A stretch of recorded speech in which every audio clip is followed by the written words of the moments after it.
Hello, my name is Matthew Fox. I'm author of this book, Creativity, Where the Divine and the Human Meet. I think we need to rediscover our powers of creativity today. Creativity is the best thing our species has going for us, but is also most dangerous. Because of our creativity that we can get ourselves in all kinds of trouble, whether it's building hydrogen weapons and the systems to deliver them, or the tearing down of rainforests in a day. It takes nature 10,000 years to create. We're capable of both great beauty, great healing, great powers of compassion because of our creativity, but we're also capable of great evil. After all, the gas ovens at Auschwitz were an act of creativity too. So obviously creativity needs steering, it needs a value system, especially justice, to steer it in healthy directions. But the trouble we're in today as a species, the collapse of the ecosystems and disappearance of so many other species and so forth, the whole global warming, all of it, has come about because we were being so creative with new technologies and we weren't giving enough thought to how other species and systems were being affected by our ambitions. So I explore creativity here again because it's that which distinguishes us so much as a species. What other species is as creative as ours? And yet, and what other species gets itself in so much trouble as ours does. So I talk about where creativity comes from, and a lot of it comes from our wildness, from our wild imaginations, and that's a wonderful thing to develop and to nurture. But we have to ask whether we're doing it, whether our schools, educational systems, whether our media, whether our families are really encouraging the creativity that's in all of us. And we as individuals, are we really bringing it alive?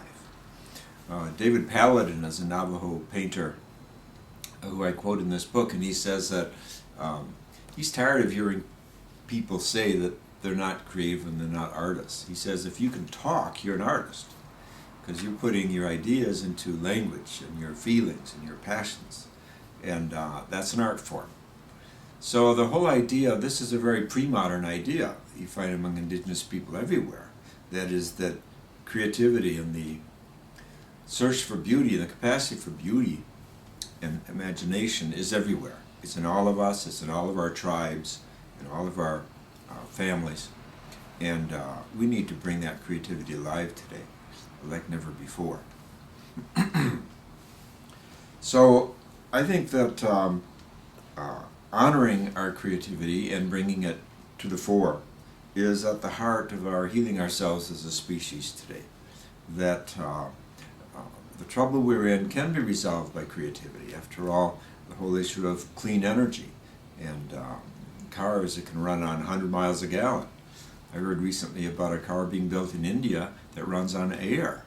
They get 600 miles a gallon because the gasoline is only used to pump the air on occasion. So, I mean, this is an example of what creativity can do to change things and change things rapidly at this critical time in history. And the point I make too is that creativity is itself a mystical practice. That when people are in a creative state, they're in an altered state of consciousness. And the great mystics, the great poets of the soul, all of them were profoundly creative. Many of them literally started languages. Meister Eckhart, one of the great launches of the German language. Juliana Norwich, first woman writer in English. Dante, with his Italian poetry, and St. Francis too. The two of them really launched the Italian language. So the mystical experience is very often brought to the fore when we are in creative states. And many artists will tell you that their experience of painting or of making music or of dance is an experience of the suspension of time. You don't know where the time's gone. That's a mystical experience. And all of us have these experiences from time to time when we're in our creative state.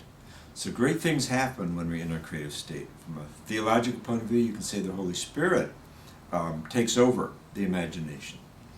And Thomas Aquinas, a great 13th century thinker, said that the same spirit that hovered over the waters at the beginning of creation hovers over the mind of the artist at work. That's beautiful. That the powers of creation and creativity are working in all of our minds, and we want to tap into that, both for the joy it brings and for the inspiration and wisdom and healing that it can bring. So thanks for listening. Again, I recommend Creativity, Where the Divine and the Human Meet. This is published by Jeremy Tarcher out of New York City. Bye now.